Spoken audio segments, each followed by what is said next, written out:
ఓం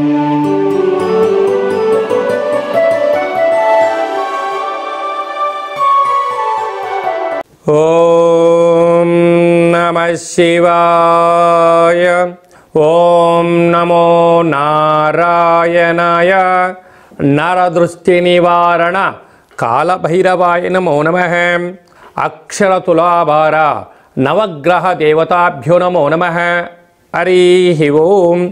మా ఛానల్కి స్వాగతం. చూస్తున్న వీక్షకులకు ప్రేక్షకులకు ప్రియ కాళభైరవ భగవద్బంధులకి స్వాగతం పలుకుతూ, సనాతన ధర్మ సంరక్షకులకు జ్యోతిష అభిమానులకు అందరికీ కూడా హోళికా పూర్ణిమ శుభాకాంక్షలు, అలాగా కొత్త అమావాస్య ఆశీస్సులు.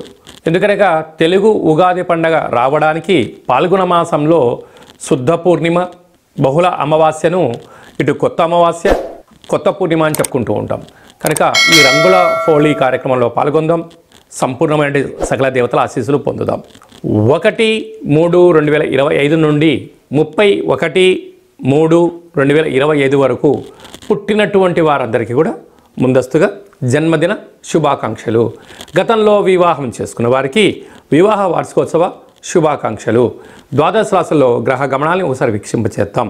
వృషభ రాశిలో దేవగురు బృహస్పతి సంచార స్థితి, మిథున రాశిలో కుజ భగవానుడు సంచార స్థితి, కన్యరాశిలో కేతు భగవానుడు సంచార స్థితి, కుంభరాశిలో ఏడాది తర్వాత 30 సంవత్సరముల తర్వాత రవి భగవానుడు శని భగవానుడితో కలిపి సంచారం చేయడం.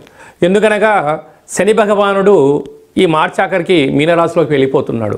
అంటే రవి శనులు మళ్ళీ అక్కడ తిరిగి కలవాలంటే 30 సంవత్సరముల సమయం పడుతుందని చెప్పి కూడా గమనించాలి.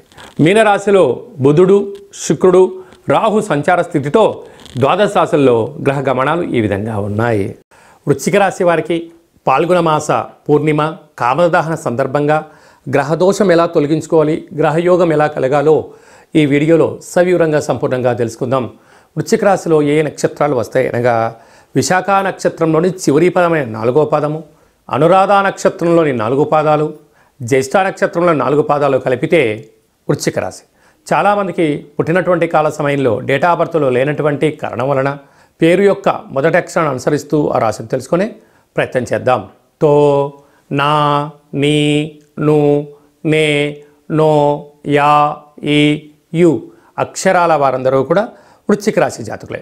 వృశ్చిక రాశి యొక్క అధిపతి కుజ భగవానుడు. 30 సంవత్సరముల తర్వాత రవి భగవానుడు అర్ధాష్టమ సంచార స్థితిలో ఉన్న శని భగవానుతో సంచారం చేయడము చాలా ఇబ్బందికరమైన పరిస్థితి అని చెప్పి గమనించాలి. ఎందుకనగా ఈ మాసం ఆఖరిలో శని భగవానుడు మీనరాశిలోకి వెళ్ళిపోతున్నాడు. మరి వారిద్దరికడ మళ్ళీ కలవాలి అంటే 30 సంవత్సరంలో పడుతుంది. కనుక వెళ్తూ వెళ్తూ శని చేత రవి కలిసి ఉండడం వల్ల అర్ధాస్తమమైనటువంటి సంచారంలో ఉండడం, అనారోగ్యము, దీర్ఘకాలికమైన వ్యాధులు, అప్పులు, పోలీస్ స్టేషన్లు, గొడవలు, ఈతి బాధలు, చెయ్యని నిందకు మీరు ఇబ్బంది పడడం, డబ్బులు ఇస్తే తిరిగి రాకపోవడం, తెచ్చుకున్న చోట ఒత్తిడి పెట్టి మీ స్థిరచరాస్తులు రాయించుకునే పరిస్థితి ఉండడం చాలా ఇబ్బందికరంగా అని చెప్పి భావించగలగాలి.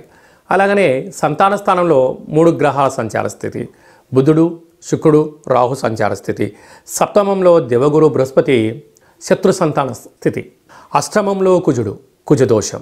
కనుక మీ జన్మ నక్షత్రం రోజున అష్టమి పూర్ణిమ తిథులు ఎందున దూరావాయు జల ప్రయాణాలు పెట్టుకోవద్దు, ముఖ్యమైన పనులు వాయిదా వేసుకోండి. ఇన్ని వేల వీడియోలలో ఈ వీడియో మీరు చూస్తున్నారు అన్నట్లయితే నవగ్రహ దేవతల అక్షర తులాభార మహోత్సవ కార్యక్రమంలో పాల్గొనే సమయం ఆసన్నమైందని చెప్పి మీరు గుర్తుపెట్టుకోగలగాలి.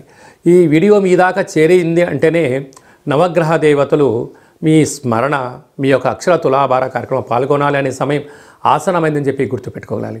భగవంతుడు ఎప్పుడూ కూడా స్మరణ, ధ్యానము, ఆసనము, తర్పణము, హోమ కార్యక్రమంలో ఎప్పుడైతే పాల్గొంటామో దోషం తొలగి ఐశ్వర్యానికి సొంతం చేస్తారని చెప్పి గమనించాలి.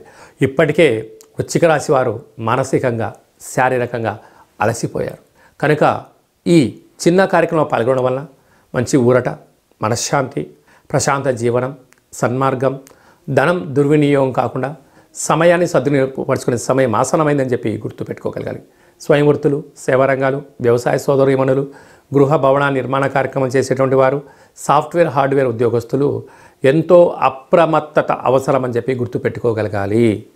మార్చి నెలలో అనగా పాల్గొన మాసంలో శుక్లపక్షం నుండి బహుళపక్షం వరకు విజయము మనం సాధించగలగాలి అన్నప్పుడు ముఖ్యమైన తిథుల గురించి క్లుప్తంగా సవివరంగా సంపూర్ణంగా తెలుసుకుందాం.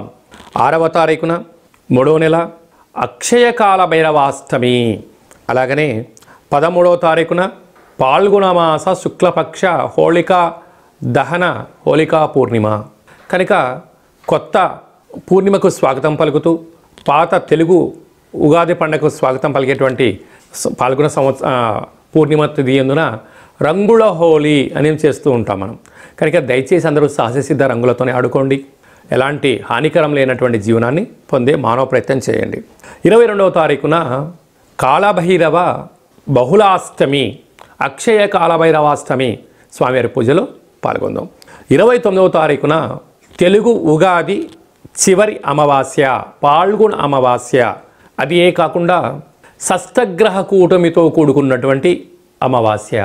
కనుక వీలైనంత వరకు అందరూ కూడా 28, 29 అంటే 27 రాత్రి నుంచి 3 రోజులు ముఖ్యమైన పండుగలు పనులు కానీ దూరవాయు జల ప్రయాణాలు కానీ పెట్టుకోకపోవడం ఉత్తమోత్తంగా భావించగలగాలి.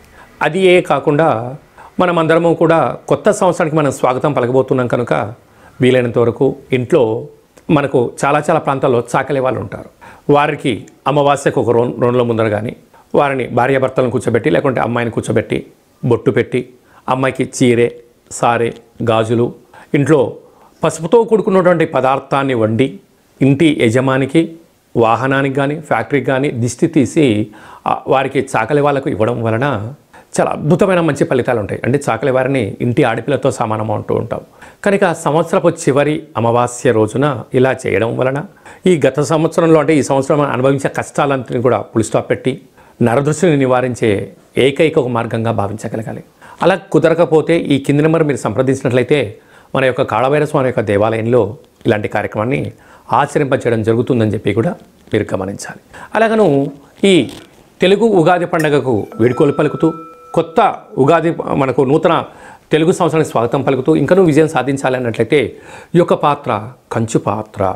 అంటే అందుకే కంచు మోగినట్టు కనకము మోగదు గదరాసుమతి అని చెప్తూ ఉంటారు.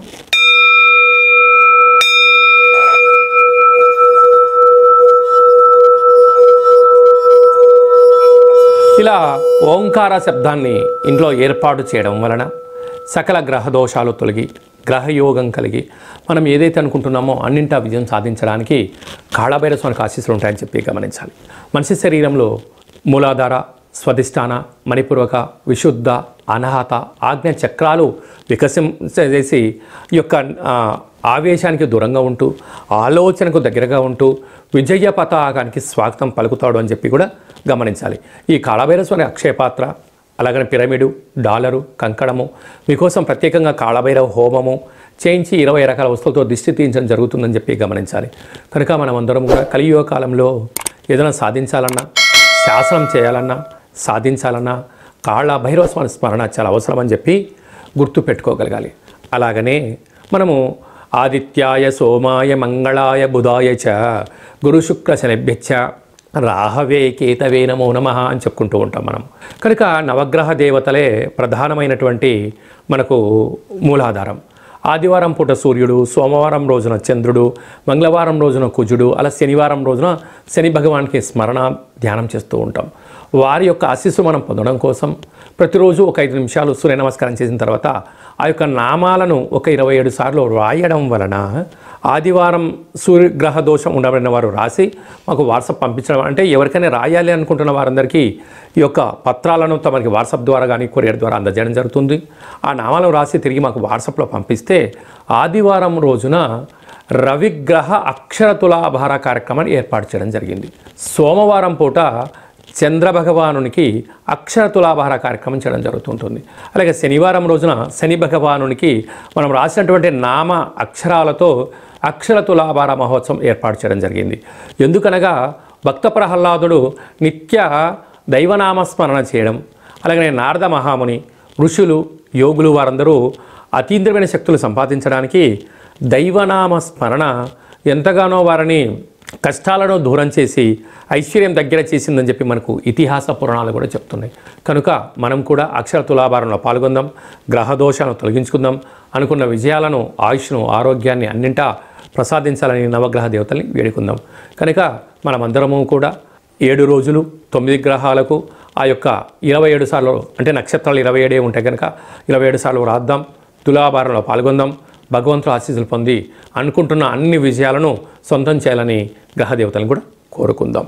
అలాగనే మీ వ్యక్తిగత జాతకం తెలుసుకోవాలనుకుంటున్నారా? మీరు పుట్టినటువంటి తేదీ, నెల, సంవత్సరం, సమయం మీరు రాసి పంపిస్తే 100 సంవత్సరాల జాతకాన్ని రాసి పంపించి మీరు పుట్టినప్పుడు గ్రహ గమనాలు ఎలా ఉన్నాయి, రాబోయే కాలం ఎలా ఉండబోతున్నాయి అనే సవివరంగా సంపూర్ణంగా తెలియజేయడం జరుగుతుంది. చాలామందికి డేటా బర్త్లో లేనటువంటి వారికి మీ పేరు యొక్క మొదటి అక్షరాన్ని అనుసరిస్తూ ఆ రాశి యొక్క స్థితిగతులను తెలియచేస్తూ రమణ శాస్త్రం ద్వారా అనగా గవళ ద్వారా కాళ్ళ భైరవ ఉపాసన చేత భూత భవిష్యత్ వర్తమానాన్ని తెలియజేయడం జరుగుతుంది. కనుక వ్యక్తిగత జాతకం తెలుసుకుందాం, సంవత్సరానికి వీడుకోలు పలుకుదాం, కొత్త సంవత్సరం యొక్క ఆదాయ వ్యయాలు ఎలా ఉన్నో తెలుసుకొని జీవితాన్ని అంధకారంలో లేకుండా వెలుగులో పొంది అద్భుతమైన జీవితానికి స్వాగతం పలికే మానవ ప్రయత్నం చేద్దాము అనేటువంటిది చేసి మనం ముందుకెళ్దాం. కనుక వ్యక్తిగత జాతకం తెలుసుకోవాలనుకుంటున్న వారందరూ కూడా ఈ కింది ఫోన్ నెంబర్ ద్వారా ఆన్లైన్ ద్వారా కానీ ఆఫ్లైన్ ద్వారా కానీ వాట్సాప్ ద్వారా కానీ సంప్రదించి అపాయింట్మెంట్ తీసుకొని సంప్రదించగలరు. అందరికీ శుభం, జయం, లాభం కలను కోరుకుంటూ ఆశీర్వచనం. ఓం శతమానం భవతి శతాయు పురుష సతేంద్రియ ఆయుష్యేవేంద్రియే ప్రతిష్టతి ధనం ధాన్యం బహుపుత్రలాభం శత సంవత్సరం దీర్ఘమాయు సర్వే జనా సుఖినో భవంతు లోకా సమస్తా సుఖినో భవంతు సర్వం కాళభైరవ దేవతార్పణమస్తు. హరి ఓం. ఈ వీడియో మీకు నచ్చినట్టయితే లైక్ చేయండి, షేర్ చేయండి. అందరికన్నా వీడియోలు మీరు ముందుగా చూడాలనుకుంటున్నట్టయితే మా ఛానల్ని సబ్స్క్రైబ్ చేసుకోండి. ఈ భగవద్బంధులకు మీరు ఎవరి క్షేమాన్ని అయితే కోరుకుంటున్నారో, మీ క్షేమాన్ని ఎవరైతే కోరుకుంటున్నారో వారికి ఈ వీడియోను ఫార్వర్డ్ చేసి భగవంతుడి యొక్క ఆశీస్సులు పొందగలరు.